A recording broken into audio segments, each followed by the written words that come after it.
The celebration is on for the PLDT high-speed hitters after winning back-to-back PVL titles. The team followed up their sweep of the PVL on tour with another perfect run in the PVL Invitational. Team captain and finals MVP Kat Arado, rookie Alea Malaluan, and head coach Raul Ricafort were on starting lineup to talk about the team's breakthrough run after years of heartbreak. Watch this.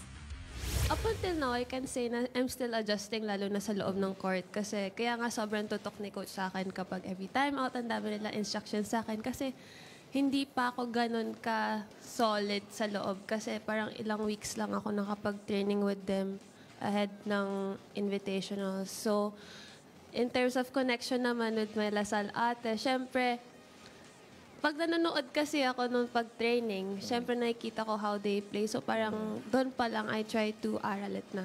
Kat, gusto ko talaga makwento mo sa amin yung experience through your eyes because you've been through it all with PLDT. Yung mga masasakit na talo, yung mga kamunti ka na kayong pumasok sa finals. But now, look at that. Twice. Di ba? Yeah. Back-to-back champions, undefeated pa kayo. Siguro, totoo talaga yung sinasabi na hindi naman all the time. Parang yung niloloko kami ng mga coaches na parang gulong nga yung buhay. Hindi naman laging nasa baba ka. Kailangan mo lang talagang paghirapan every day kung ano yung gusto mong goal para sa sarili mo and para sa team. So, yung napagdaanan talaga ng team, hindi talaga siya basta-basta eh. Kasi kahit kami mga players, even coaches, talagang may time na parang pasuko na, yung parang nako-question na yung tama pa ba itong ginagawa natin? Tama pa ba itong tinatahak nating parang ganun. So, pero thankfully talaga, yung coaches, kahit na may mga ganung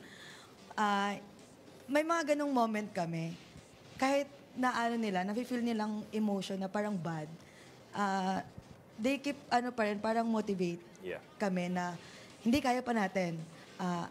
Magtrabaho lang tayo, parang kung sa game, parang 1 point at a time tayo, parang ganun. So, day by day talagang hinahandle ng coach yung mga bad day namin, yung mga parang masasakit na may mga pangyayari.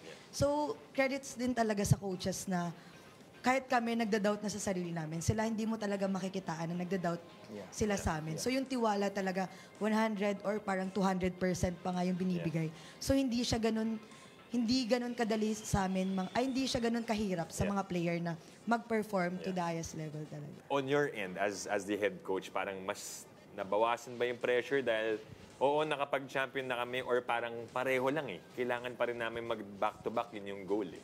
What was the level of, I guess, expectations coming into the Invitational?